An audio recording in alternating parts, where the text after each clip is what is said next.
I need to discuss something with you. We're struggling with living expenses this month. Could you help us out? I told you last time that would be the final time. I won't be providing any more support to my second son's family. Please try to manage on your own. Don't be so cold. This time it's really serious. It's the kid's birthday this month, and we can't even afford presents or cake. Excuse me? And the school is asking for additional activity fees. The children will be left out if we can't pay. You're always bringing up new expenses after I say no. Because they keep coming up. Do you want your grandchildren's birthdays to be miserable? You wouldn't want that, would you? So you'll help us, right? I feel for my grandchildren, but that's a separate issue. You should be able to celebrate your children's birthdays with your own means. Stop relying on my money. The kids are talking about their cousins' big parties last week. They looked so sad. Perhaps if you and Michael kept your jobs, you could afford such things. Come on, Sarah, don't be such a miser. You're living comfortably on your pension, and Thomas lives with you, so you're not struggling financially. Why won't you use your excess money to help family in need? If you were truly struggling, I would help, but in your case, you're just trying to take advantage of me. What did you say? Remember last month when you said you needed money for car repairs? Yes, and you refused to help then, too. I saw you at the mall the next day, shopping bags in hand. That was different. There was a sale. I won't help people like that. I heard from Aunt Mary that both you and Michael quit your jobs again. Well, the bonus was too small. You recommended those jobs, saying that they would be good, but the salary was low, the bonus was tiny. It's only natural to quit a company that doesn't motivate its employees. The company gave you both chances, despite your spotty work history. They even trained you. Training? They just made us do boring paperwork all day. You should be grateful to even get a bonus after only working 6 months. You two are really alike, no patience at all. You never keep a job long, that's why you have no money. Even relatives tried to help by finding you work, and you've made me lose face because of your behavior. Shut up! It's your fault for recommending such terrible companies. Either find us better paying jobs that suit our personalities, or take responsibility and help us with living expenses. What unreasonable people you are. How can you say that after everything we've done for this family? What exactly have you done? Well, we visit during holidays, we bring the grandchildren.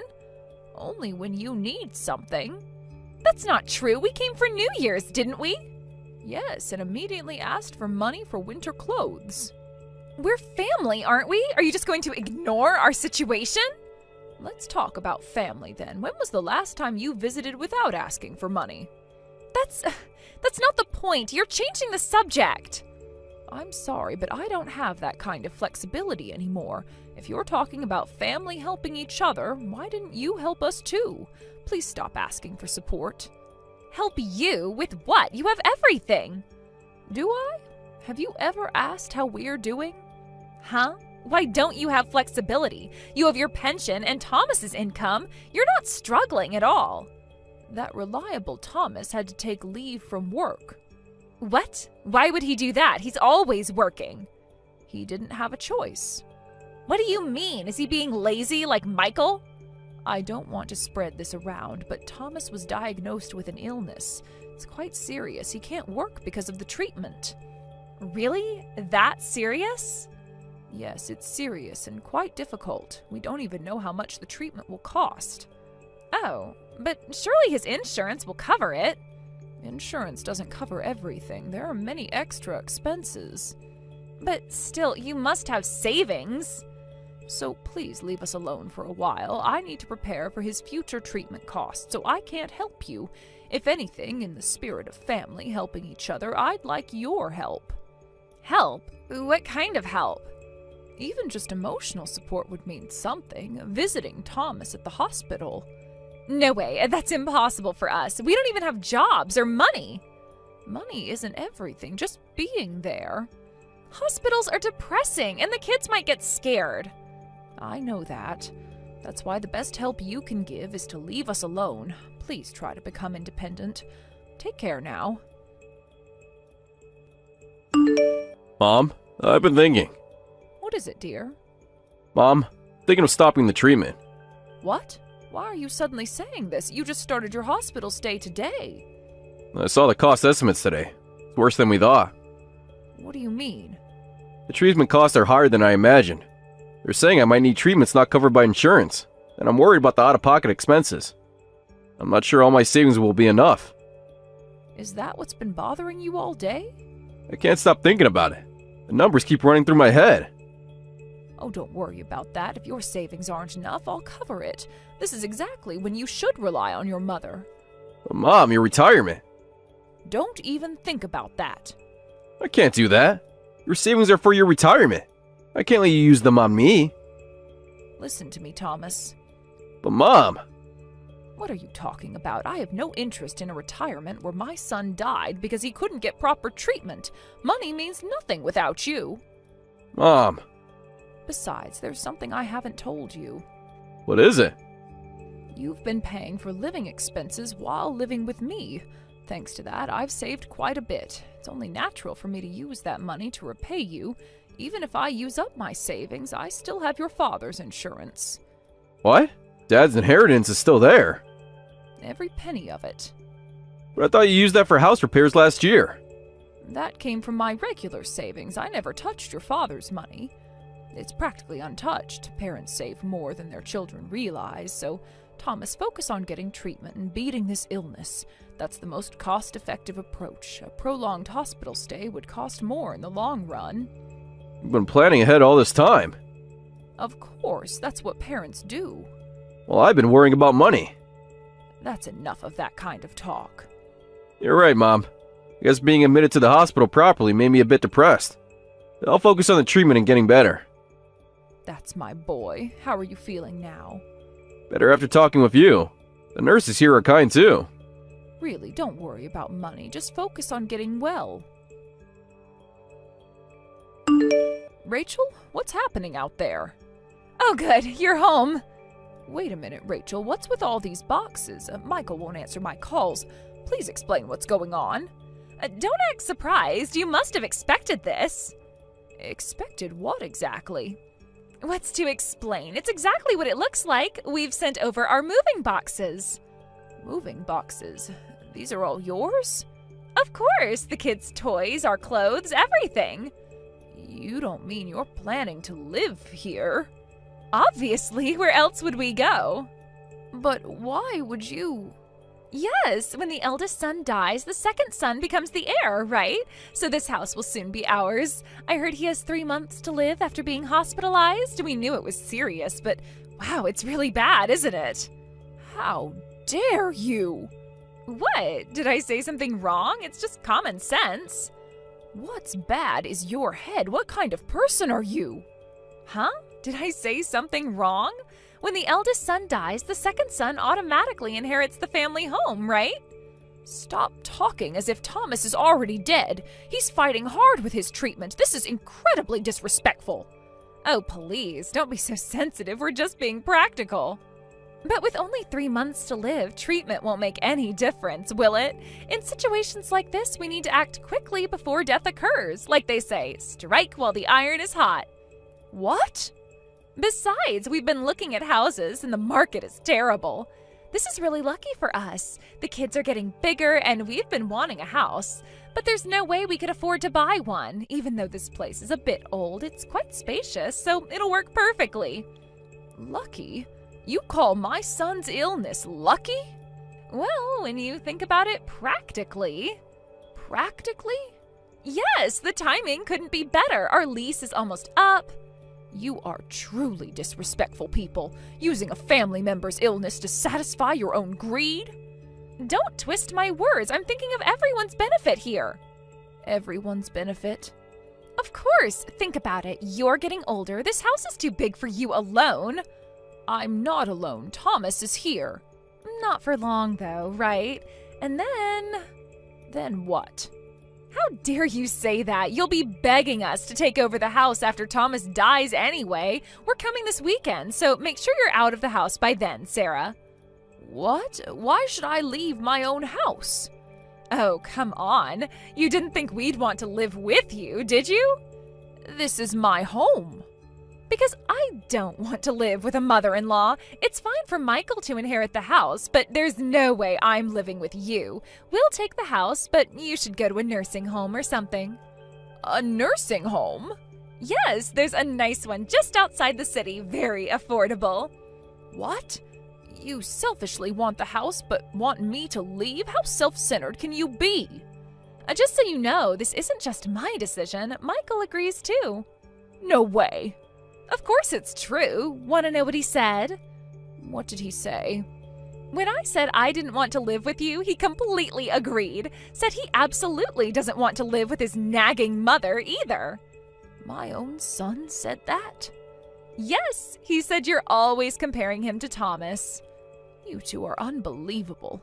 You haven't even visited Thomas since learning about his illness. Haven't shown any concern about his condition. All you care about is yourselves. How pathetic. Visiting sick people is depressing. Besides, what's the point? The point? Shut up, you old hag. You just need to quietly obey the future heirs. We're taking this house. After the eldest son dies, you can go to a nursing home. Well, say something. All right. I'll leave everything to you then. Really? Well, that was easier than I expected. Yes, you made your position quite clear. Pack your stuff quickly. You better be gone by the time we get there. Yes, I'll pack and leave immediately. But I've one condition. In exchange for leaving, promise me you'll never contact us again. Huh? You heard me clearly. What do you mean, never contact you? I'll leave this house as you wish. In exchange, never come to us with requests or favors again, and no more daily support. Preferably, don't contact us at all. Are you saying you want to cut ties with us? Do I need to spell it out more clearly? But what about the grandchildren? Weren't you just saying how depressing it would be to visit us? Well, that's different. This is about inheritance. Simply put, yes. In exchange for leaving, I want you to cut ties with both Thomas and me. You can't be serious. I've never been more serious. That's totally fine with me. Actually, I am thrilled to cut ties with such a troublesome mother-in-law. Perfect. We understand each other. Finally, no more nagging about jobs and responsibility. Then we have a deal? Now, I can leave this house without regrets. I'll leave your boxes somewhere in the house.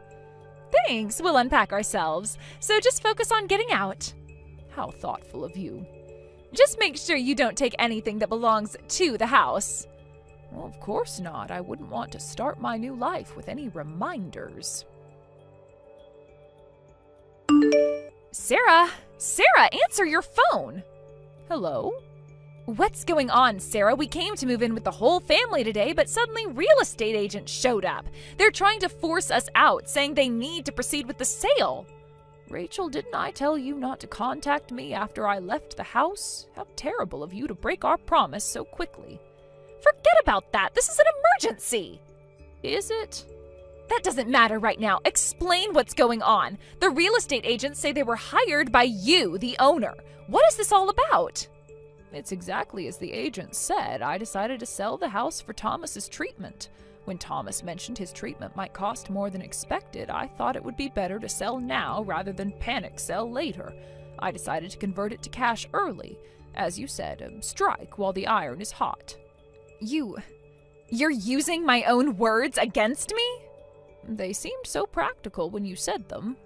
But that doesn't answer my question at all. Why are you selling it arbitrarily? You gave this house to your son's second family. How can you just sell it? Given it? When exactly did that happen? When you agreed to leave. Oh, I never said I would give it to the second son's family. You told me to leave, so I'm leaving. I never once said I would give you the house. You misunderstood on your own, so stop getting angry about it. What? You seem surprised. Of course I'm surprised. This isn't what we agreed to. What exactly did we agree to? Please remind me. That you would leave. And I did leave. I never intended to give that house to you. You told me to leave, so I packed my bags and prepared to leave. And while preparing to leave, I also prepared to sell. Then why did you accept our belongings? Should I have left them in the rain? Don't act innocent! Well, that means nothing. You sent them on your own, and out of kindness, I let them stay. Just for the few days until the house sells, though. This is ridiculous. Cancel the sale immediately. This house should go to the second son's family. According to whom?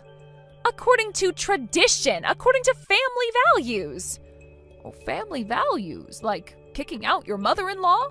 That's different. We need the space. It's just your own arbitrary decision. Besides, I won't listen to any more requests from you. That was also part of our agreement when I left.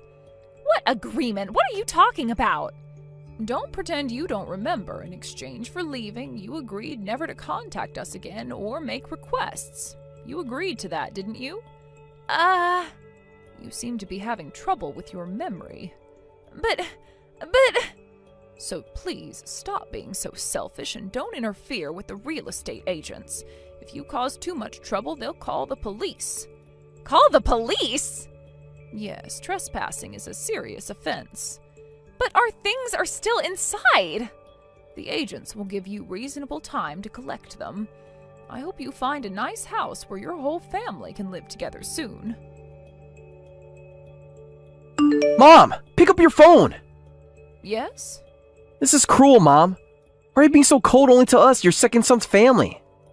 My goodness, I've always tried to treat my children equally. No, you're too cold to us. We're in such a trouble and you won't help. After that, we got kicked out by the real estate agents and had to stay in a hotel. We're already broke. How are we supposed to handle this? Did you call just to complain? We're sleeping in a hotel, Mom. A hotel! Well, that's not my concern. We've cut ties, so please stop contacting me. Why are you so cold? Cutting ties just because we wanted the house is too harsh. Mom, you've always been like this. Always favoring my brother and being cold to me. Always been like this? Give me an example. Like when we were kids. Thomas always got better grades.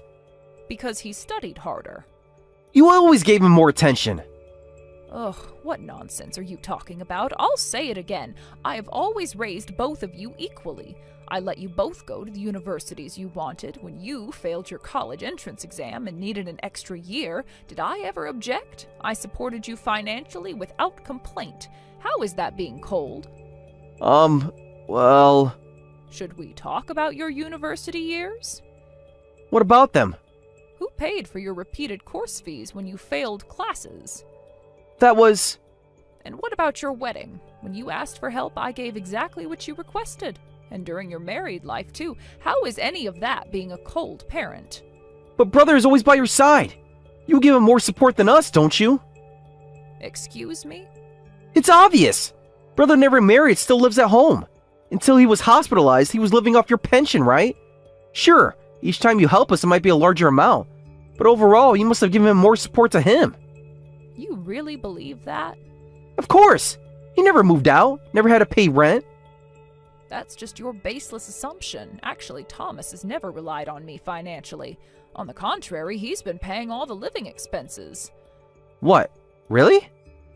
Not just the bills. He maintains the house, helps with groceries. He even gives me spending money, always thanking me for doing the housework. If anything, I'm the one depending on him. Meanwhile, you two want the house but refuse to live with me, making selfish demands. When you get kicked out, you play the victim, saying I'm being cold to you. You and your brother are complete opposites. You're selfish and greedy. It's not fair. I have my own family to think about. Yes, I can see how well you're thinking about them. Shut up! Once Thomas dies, I'll be your only son. You only have to rely on us in your old age. If you keep being mean like this, we won't help you then. Help me in my old age? Oh, like you've been helping now? This is different. We're just going through a rough patch. I was never counting on you two anyway. I have enough saved for retirement, and Thomas will get better with proper treatment. He won't disappear in 3 months, so I have nothing to fear. What are you talking about? Which part confuses you? Huh? Wait, isn't brother terminal with 3 months to live? But I definitely heard he was given 3 months. From whom? The doctors? Did you visit him in the hospital? Well, no, but Rachel said. That was only if he received no treatment at all. The treatment is expensive, but with proper surgery, he'll be fine. Thomas's illness is curable. Really? Yes, once he was properly admitted to the hospital and fully examined, they found the disease progression was slower than expected.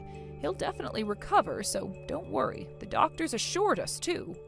But Rachel said... Perhaps if you'd visited your brother, you'd know the truth. What? So I won't be the only son? No way! What am I going to do? I thought for sure you'd come crawling to us after brother died, even if we were estranged. I thought everything would become mine. Amazing. Simply amazing. What? Your brother is fighting for his life, and all you can think about is inheritance? That's not what I meant. That will absolutely never happen. More importantly, you should worry about your own health and your future life. My health? What do you mean? I received some documents for you from Aunt Mary. Apparently you had a health check before quitting your job. The results came in and the numbers are frighteningly high. I believe it says you need to go to the hospital immediately. What? That kind of envelope is terrifying. Perhaps now you understand how your brother felt. But it's probably nothing serious. Like Thomas's illness was nothing serious? That's different. I feel fine. Hopefully it's just a matter of detailed examination. Well, whatever happens, you'll have to handle it yourselves. Since we're estranged, it's none of my business. Mom, you can't be serious. Why not? Isn't this what you wanted? You're kidding, right? Even if they find something seriously wrong with me, you won't help? Won't you help us with the money from selling the house? But we've cut ties, remember? That was Rachel's idea. I never agreed. Oh? So you didn't agree when she said you didn't want to live with your nagging mother? I was just angry. No way. Mom, please. What if something's serious? Then you should start looking for a job with good health insurance. But what about the treatment cost? The house was old anyway, and I was thinking of moving somewhere new. Once Thomas recovers, we might move to a nice apartment. Well then, good luck with Rachel. You have children to protect after all. It's time you showed them what responsible parents look like. Michael's detailed examination revealed a large tumor. While surgery would resolve the issue, he was terrified, facing a serious illness for the first time. He sent tearful apologies, saying, "I never knew illnesses could be so frightening. What horrible things I said when my brother was hospitalized." However, since Thomas had already blocked the second son's family, the apologies never reached him. After surgery, both Michael and Rachel finally started seriously looking for jobs. They found work at a local supermarket and factory, respectively. For the first time in their adult lives, they held jobs for more than a year. The experience of illness had changed their perspective on life and responsibility. As for Thomas, his treatment is almost complete. The doctors are optimistic about his full recovery. Sarah is currently living in an apartment near the hospital to watch over Thomas, and once he's discharged, mother and son plan to support each other while living in a nice new apartment. They occasionally hear about Michael's family through relatives, but maintain their distance, having found peace in their quieter life together. Thank you for watching till the end. If you felt good about this video, like the video. If you didn't like it, let me know why in the comments. Subscribe too. Your likes and subs lead to our motivation. We have so many videos on our channel as well, so go ahead and take a look. See you in the next video.